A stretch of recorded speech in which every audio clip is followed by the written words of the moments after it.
Hello guys, I am back and gonna pick up where I left off with another chapter of the Carver Chronicles, Don't Feed the Geckos. I'm gonna be picking up with chapter 7, The Care and Feeding of Geckos, and I'm gonna get right to it. The next thing Carlos knows, Bernardo is shaking him awake and saying, "Let me feed the geckos." It's morning. Carlos covers his eyes. "Let me wake up," he yawns. Come on, come on." Carlos pulls himself up and climbs slowly out of bed.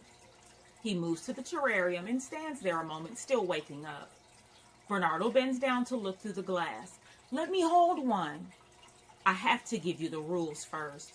"Okay, give me the rules then." "First, I need to tell you about geckos." Bernardo suddenly seems bored. He looks as if he just wants to get his hands into the terrarium.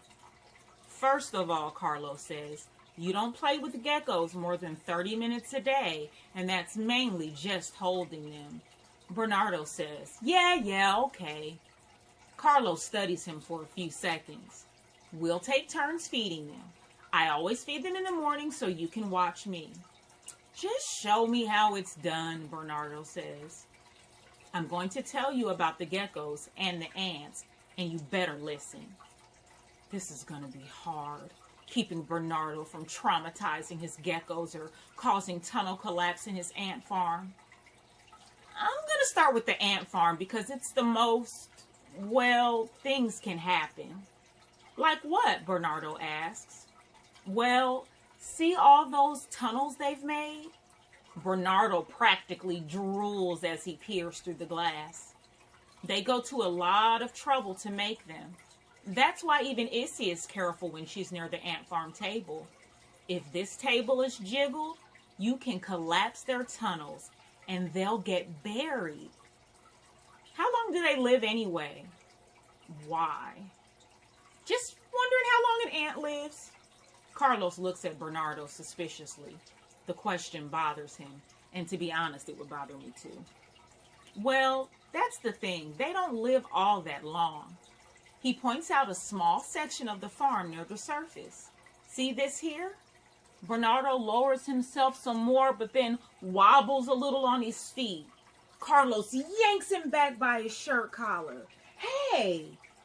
"I said you have to be careful around the farm." "I'm being careful." Bernardo straightens. "I was going to say that little section is like their graveyard.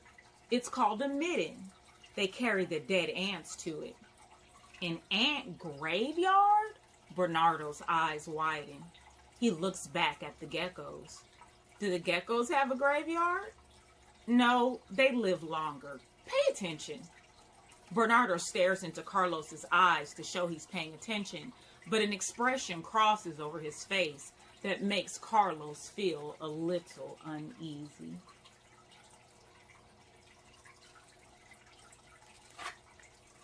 Carlos explains how the ants in the farm are Western harvester ants, and they eat just about anything, but a little bit of cracker crumbs and some drops of water dropped onto the sand will do.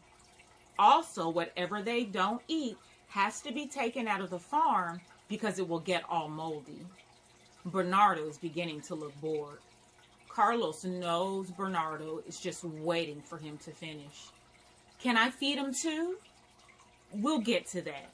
If I think you can be careful, I'll let you feed them in a minute.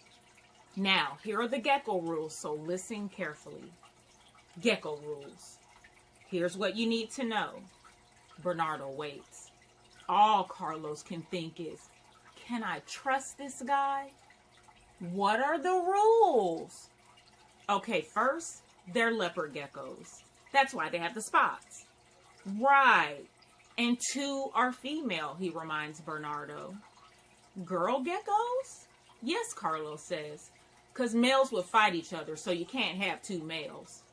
Bernardo's eyes widen. Why do they fight? Because they both want to be the boss. It's the same with dogs. How do you know so much? I want to be a zoologist and work with animals.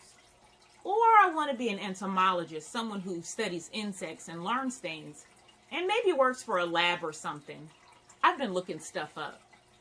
Carlos pulls out the bottom dresser drawer and removes a towel covering a plastic container of live crickets. Their container has air holes so the crickets can breathe. Their very muffled chirping gets louder.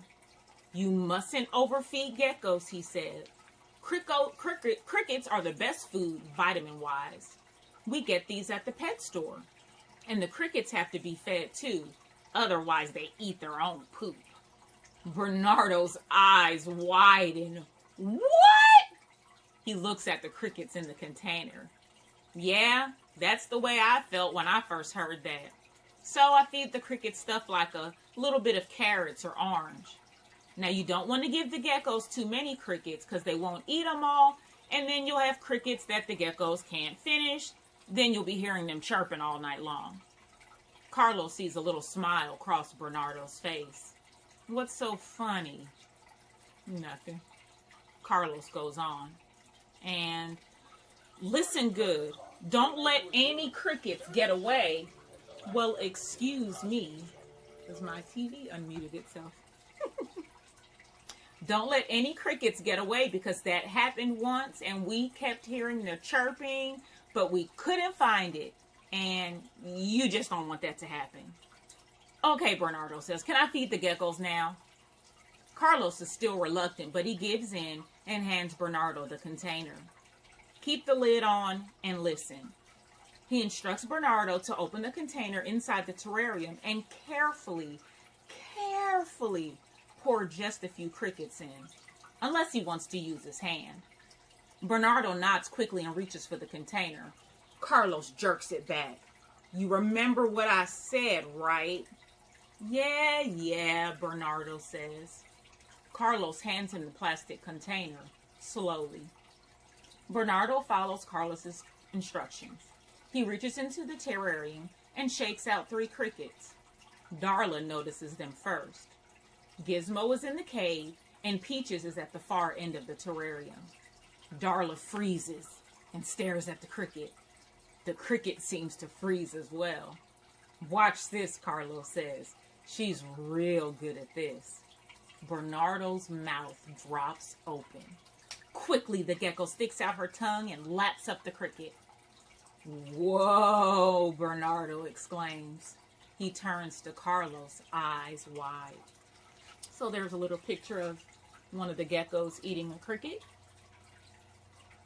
And in one of the videos that I will do in the future, I will share me feeding my leopard geckos with you guys. I have 2 female leopard geckos as well.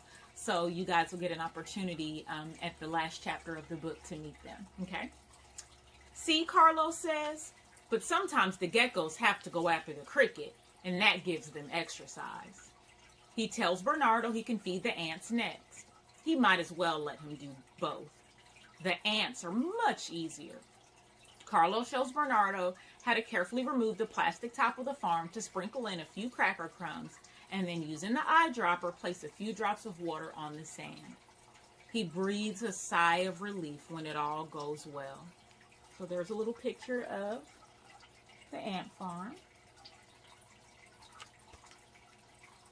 They watch the ants moving through their tunnels for a bit, and then Bernardo brushes the palms of his hands together like a person who's finished a great task, and says, I'm hungry, what's for breakfast?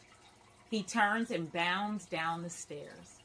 Carlos takes a last look at his creatures and follows behind. And that is the end of chapter 7 of the Carver Chronicles, Don't Feed the Geckos. This is a short chapter. I'm definitely looking forward to what's going to happen next in chapter 8. So join me in a few days and I will be back with you. I hope that everyone is well and I hope that everyone is safe and God be with you. Mwah. Bye.